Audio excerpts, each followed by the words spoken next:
నమస్తే, welcome to our channel. నేను సౌజన్య. చంద్రబాబు నాయుడు గారు కుప్పం పర్యటనకు సంబంధించి ప్లాన్ చేసుకుంటున్నారు.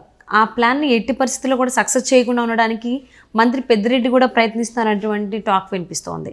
అసలు పెద్దిరెడ్డి చంద్రబాబు పర్యటనని ఎలా ఆపుతారు, ఆపాలనుకున్న పర్యటనని చంద్రబాబు ఎలా సక్సెస్ చేస్తారు, ఈ అంశానికి సంబంధించి మనతో మాట్లాడడానికి ఈరోజు మనతో పాటు ఉన్నారు senior journalist, senior political analyst CS Rao గారు ఉన్నారు. వారితో మాట్లాడదాం. నమస్తే అండి. నమస్తే సౌజన్య.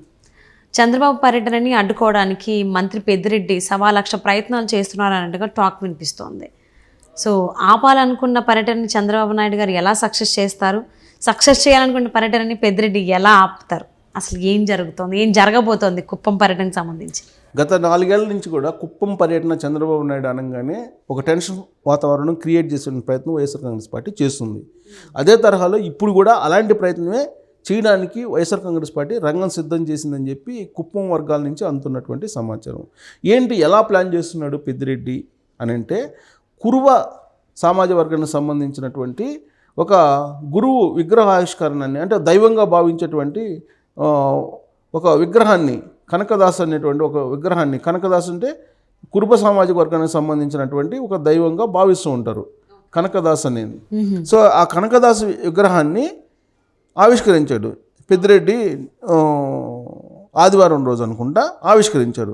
ఆ ఆవిష్కరించినటువంటి సందర్భంగా ఆయన కురుబ సామాజిక వర్గానికి పెద్దపీట వేస్తూ ఒక నిర్ణయం అయితే తీసుకున్నారు. సో ఈ క్రమంలో వాస్తవంగా కురుబ సామాజిక వర్గం మొదటి నుంచి కూడా తెలుగుదేశం పార్టీకి సంబంధించి సానుభూతి పరులుగా ఉండేవాళ్ళు. సో వాళ్ళని తిప్పుకునేటువంటి ప్రయత్నం చేస్తున్నారు. కురుబ సామాజిక వర్గాన్ని వైఎస్ఆర్ కాంగ్రెస్ పార్టీ వైపు తిప్పుకొని ప్లాన్ చేస్తున్నారు. వాళ్ళ టార్గెట్ ఏంటంటే, పెద్దిరెడ్డి మొదటి నుంచి టార్గెట్ ఏంటంటే ఒక సవాల్ చేశారు, ఒక శపథం చేశారు. ఈసారి కుప్పంలో చంద్రబాబు నాయుడిని నేను ఓడిస్తాను అని ఒక శపథం చేశాడు పెద్దిరెడ్డి రామచంద్రారెడ్డి. అందుకే చంద్రబాబు నాయుడు ఏం చేశారు, పులివెందుల్లో నేను జగన్మోహన్ రెడ్డిని ఓడిస్తామని చెప్పి వైనాట్ పులివెందుల అనేటువంటి కాన్సెప్ట్ని తీసుకొని తెలుగుదేశం పార్టీ వెళ్తుంది. సో ఈ క్రమంలో కుప్పం ఇటీవల కాలంలో దాదాపు ఆయన వీలున్నప్పుడల్లా వెళ్తున్నారు చంద్రబాబు నాయుడు. వెళ్ళినటువంటి ప్రతిసారి ఏదో ఒక రకంగా అలజడి సృష్టించడం, ఆందోళనలు రేకెత్తించడం, రాళ్ల దాడులు చేయటం, లాండ్ ఆర్డర్ ఇష్యూని తీసుకుని ప్రయత్నం చేస్తారు. ఒక సందర్భంలో ఇటీవల కాలంలో ఆయన చంద్రబాబు నాయుడు అక్కడికి వెళ్ళినప్పుడు చంద్రబాబు నాయుడు సెక్యూరిటీ మీదనే రాళ్ళు దాడి చేసేటువంటి ప్రయత్నం చేశారు. అది తిరిగి మళ్ళీ ఈయన మీద కేసు పెట్టారు. ఆయన తిరిగి తెలుగుదేశం పార్టీ వాళ్ళ మీద కేసు పెట్టారు. ఆ తర్వాత ఆయన ఇదేం కర్మ రాష్ట్రానికి అనేటువంటి కార్యక్రమంలో భాగంగా కుప్పం వెళ్తే అప్పుడు కూడా అడ్డుకునేటువంటి ప్రయత్నం చేశారు. అడ్డుకునే ప్రయత్నం చేసి వైఎస్ఆర్ కాంగ్రెస్ పార్టీకి సంబంధించిన శ్రేణులందరూ వచ్చేసి ఈ ఎదురుదాడికి దిగాయి, లేదంటే ఆ టూర్ని ఆపేసేటువంటి ప్రయత్నం చేశారు. జీవో నెంబర్ 1 అని ఒకటి తీసుకొచ్చారు. ఆ జీవో నెంబర్ 1 తీసుకొచ్చినప్పుడు మళ్ళీ గొడవ అయింది. ఇలా కుప్పం ఎప్పుడు వెళ్ళినా కానీ చంద్రబాబు నాయుడు ఏదో ఒక రకంగా ఒక అలజడి సృష్టించేటువంటి ప్రయత్నం చేస్తూ ఉన్నారు. కారణం ఏంటంటే, రాబోయేటువంటి రోజుల్లో కుప్పం నుంచి చంద్రబాబు నాయుడిని ఓడిస్తాము అని ఒక ప్రాపగండా వైఎస్ఆర్ కాంగ్రెస్ పార్టీ తీసుకెళ్ళింది. వరుసగా చంద్రబాబు నాయుడు కుప్పం నుంచి గెలుచుకుంటూ వస్తున్నారు. 8 సార్లు గెలిచారు, 8 టైమ్స్. సో వరుసగా గెలుచుకుంటూ వస్తున్నారు కాబట్టి ఈసారి ఎలాగైనా ఓడించాలని రకరకాల ప్రయత్నాలు చేస్తున్నారు. ఆ బాధ్యతను పెద్దిరెడ్డి రామచంద్రారెడ్డికి జగన్మోహన్ రెడ్డి అప్పచెప్పారు. ఎందుకు పెద్దిరెడ్డి రామచంద్రారెడ్డికి అప్పచెప్పారు అని అంటే, పెద్దిరెడ్డి రామచంద్రారెడ్డి అలాగే చంద్రబాబు నాయుడు ఇద్దరు కూడా తిరుపతి యూనివర్సిటీలో వాళ్ళు ఒక బ్యాచ్మేట్స్. అప్పటి నుంచి విద్యార్థి రాజకీయాలు చేస్తూ ఉన్నారు తిరుపతి యూనివర్సిటీలో. విద్యార్థి నాయకులుగా వీళ్ళు ఎదుగుతూ వచ్చారు. వీళ్ళిద్దరూ అప్పటి నుంచి రాజకీయపరమైనటువంటి శత్రువులుగా పావులు గదుపుతూ వచ్చారు. ఒకే యూనివర్సిటీలో చదువుకున్నారు. ఒక సామాజిక వర్గానికి చంద్రబాబు నాయుడు, ఇంకో సామాజిక వర్గానికి పెద్దిరెడ్డి రామచంద్రారెడ్డి చేస్తూ వచ్చారు. అయితే చంద్రబాబు నాయుడు మొదటి నుంచి కూడా పైచేయిగా నిలుస్తూ వచ్చారు. ఈవెన్ రాజశేఖర రెడ్డి ముఖ్యమంత్రి అయినప్పుడు కూడా పెద్దిరెడ్డి రామచంద్రారెడ్డి మీద చంద్రబాబు నాయుడుదే పైచేయిగా నిలిచింది. కారణం ఏంటంటే, అప్పుడు రాజశేఖర రెడ్డి పెద్దిరెడ్డి రామచంద్రారెడ్డికి మినిస్టర్ పదవి ఇవ్వలేదు, ప్రాధాన్యత కూడా ఇవ్వాల. సో అక్కడ రాజశేఖర రెడ్డి వేరే వాళ్ళకి ప్రాధాన్యత ఇవ్వడంతో పెద్దిరెడ్డి రామచంద్రారెడ్డి చురుగ్గా రాజకీయాలు చేయలేకపోయారు. చంద్రబాబు నాయుడు మీద ఆధిపత్యం కొనసాగించలేకపోయారు. అయితే జగన్మోహన్ రెడ్డి ముఖ్యమంత్రి అయిన తర్వాత ఈ 2019 నుంచి ఏదో ఒక రకంగా చంద్రబాబు నాయుడు మీద ఆధిపత్యం కొనసాగించాలి. ఇన్ని సంవత్సరాల పాటు విద్యార్థి దశ నుంచి, విద్యార్థి రాజకీయాల నుంచి ఈ 40 ఏళ్ల పాటు పైచేయిగా సాధించలేకపోయారు పెద్దిరెడ్డి రామచంద్రారెడ్డి. కానీ ఇప్పుడు అవకాశం వచ్చింది మనకి, జగన్మోహన్ రెడ్డి ముఖ్యమంత్రిగా ఉన్నాడు, కానీ ఇప్పుడు చంద్రబాబు నాయుడు మీద పైచేయి సాధించాలి అనేది ఆయన యొక్క లక్ష్యం. సో దానికి ఆ లక్ష్యం దిశగా ఆయన వేస్తున్నటువంటి అడుగుల్లో భాగంగా స్థానిక సంస్థల ఎన్నికల్లో అక్కడ కుప్పం మున్సిపాలిటీలో కానీ లేదంటే కుప్పం నియోజకవర్గంలో ఉండేటువంటి మండలాల్లో కానీ వైఎస్ఆర్ కాంగ్రెస్ పార్టీని గెలిపించుకోగలిగారు.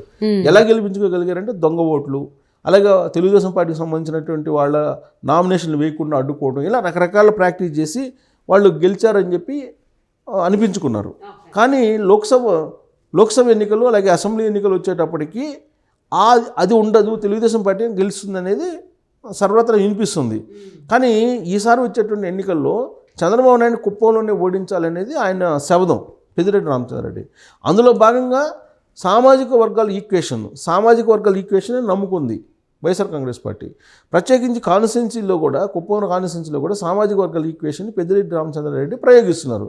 దాంట్లో భాగంగా కురుబ ఆరాధ్య దైవంగా ఉన్నటువంటి కనకదాస్ ఆయన విగ్రహాన్ని ఆవిష్కరించారు కుప్పం నియోజకవర్గంలో.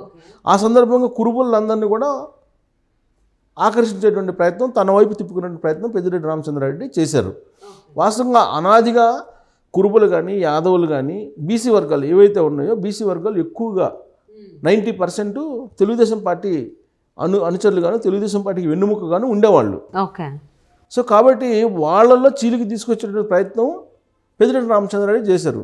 అక్కడ కనకదాస్ అనేటువంటి విగ్రహాన్ని పెట్టినందువల్ల ఆ సామాజిక వర్గాన్ని ఏదో ఆకర్షించాలి, సానుకూలంగా మలుచుకోవాలి, ఆ సామాజిక వర్గం ఓట్లు కనుక పోతే చంద్రబాబు నాయుడు ఓడించవచ్చు, ఈ ఈక్వేషన్లో ఆలోచించి విగ్రహావిష్కరణ చేయడం జరిగింది. అందుకే ఇప్పుడు చంద్రబాబు నాయుడు ఆ పర్యటన పెట్టుకొని చంద్రబాబు నాయుడు కుప్పం పర్యటన పెట్టుకొని 3 రోజుల పాటు 28, 29, 30 అనుకుంటా టెంటేటివ్గా 27, 28, 29 సో మొత్తం మీద 3 days ప్రోగ్రాం పెట్టుకున్నాడు చంద్రబాబు నాయుడు.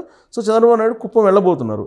కుప్పం వెళుతున్నటువంటి సందర్భంగా కురుబ సామాజిక వర్గాన్ని రెచ్చగొట్టేటువంటి ప్రయత్నం వైఎస్ఆర్ కాంగ్రెస్ పార్టీ చేస్తుందనేది ఇప్పుడు ఒక చర్చ నడుస్తుంది. ఓకే.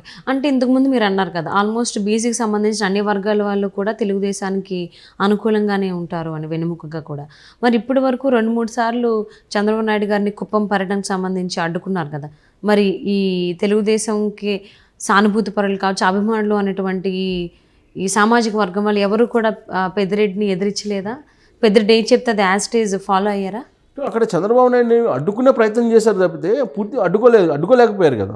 అడ్డుకునే ప్రయత్నం చేశారు, రాళ్ళు వేశారు, కోడిగుడ్లు వేయించారు, టమాటోలు వేయించారు, ఇన్ని వేయించినా కానీ అక్కడ తెలుగుదేశం పార్టీ సైన్యం చాలా బలంగా ఉంటుంది. వాళ్ళు వెంబడించి వీళ్ళని కొన్ని సందర్భాల్లో వెంబడించినటువంటి దాఖలాలు కూడా ఉన్నాయి వైఎస్ఆర్ కాంగ్రెస్ పార్టీ వాళ్ళని. సో అక్కడ తెలుగుదేశం పార్టీ బలంగా ఉంది. తెలుగుదేశం పార్టీకి సంబంధించినటువంటి సానుభూతి పనులు కానీ ఓట్ బ్యాంక్ కానీ చాలా పదిలంగా ఉంది. అది ఎక్కడ గట్టిగా ఉంది? బీసీల్లో ఎక్కువగా తెలుగుదేశం పార్టీ ఉంది అక్కడ. సో ఆ బీసీల్లోనే చీలికి తీసుకొచ్చేటువంటి ప్రయత్నం చేస్తే అప్పుడు చంద్రబాబు నాయుడు బలం తగ్గిపోతుంది అనేటువంటి ఉద్దేశంతో ఇప్పుడు పెద్దిరెడ్డి రామచంద్రారెడ్డి రకరకాల ప్రయత్నాలు చేస్తూ కనకదాస్ అని కురుబ ఆరాధ్య దైవంగా భావించిన ఆయన విగ్రహాన్ని ఆవిష్కరించారు. సో ఇప్పుడు బీసీలు చీల్చేటువంటి ప్రయత్నం చేస్తున్నారు, కానీ అది అంత ఈజీ కాదు. తెలుగుదేశం పార్టీకి అనాదిగా వాళ్ళు వెన్నుముకగా ఉన్నారు. తెలుగుదేశం పార్టీ అంటేనే బీసీలు ప్రాధాన్యత ఇచ్చేటువంటి పార్టీగా దానికి ముద్ర ఉంది. సో ఇలాంటి పరిస్థితుల్లో ఆయన చేసేటువంటి ప్రయోగం ఫలిస్తుంది అని చెప్పి ఆయన ఆలోచన.